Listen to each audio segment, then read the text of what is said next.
తమిళ్లో రూపొందిన ఎంగయం ఎప్పుదు మూవీని తెలుగులో జర్నీ పేరుతో సురేష్ కొండేటి రిలీజ్ చేశారు. ఈ విషాదాంతమైన వినూత్న ప్రయోగానికి తెలుగు ప్రేక్షకుల నుంచి మంచి రెస్పాన్స్ వస్తోందని నిర్మాత సురేష్ కొండేటి అంటున్నాడు. మేఘమా నీలి మేఘమా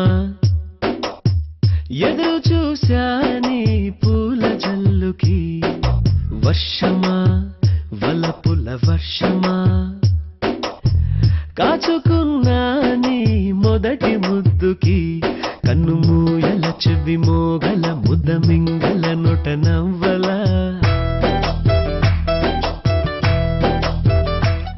జర్నీ సినిమా.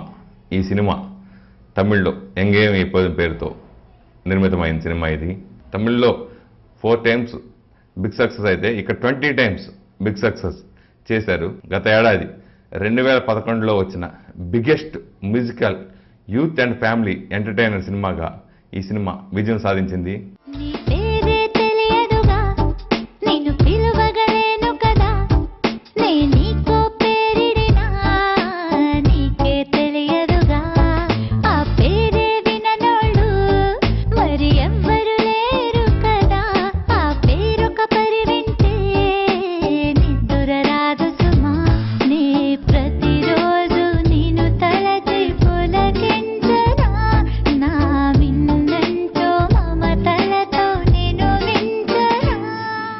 ఈ సినిమాలో 10 సన్నివేశానికి కూడా ఎంతో అప్లాజ్ వచ్చింది.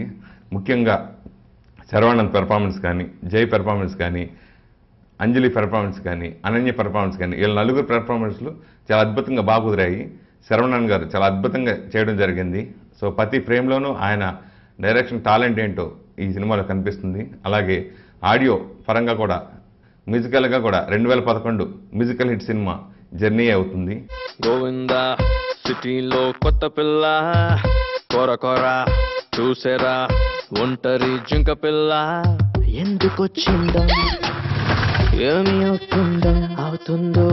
గోవిందా గోవిందా సిటీలో కొత్త పిల్ల కొర కొర చూసేరా ఒంటరి జింక పిల్ల.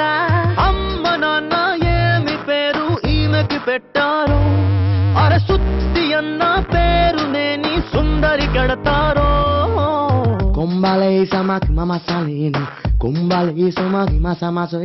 రిలీజ్ రెండో రోజునే ఈ సినిమాకి 35 ప్రింట్లు, 35 థియేటర్లలో రెండో రోజు సెకండ్ డే. నాకు తెలిసి ప్రేమిస్తేకి 1 వీక్ తర్వాత పెంచాను.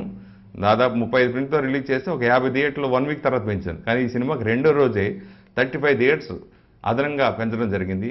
మళ్ళీ ఈ సంక్రాంతి కానుకగా ఈ శుక్రవారంకి మళ్ళీ మరో 20 థియేటర్లు, ఒక నైజాంలోనే దాదాపు నైజాం డిస్ట్రిక్ట్స్ అన్ని ఏరియాల్లో కలిపి ఓ 10 థియేటర్లను, ఇలా ఆంధ్ర థియేటర్లు మొత్తం కర్ణాటక అన్నీ కలిపి ఇంకో 10 థియేటర్లు, దాదాపు 20 థియేటర్లు ఈ శుక్రవారం నుంచి మళ్ళీ అదనంగా పెంచడం మరింత సంతోషంగా ఉంది.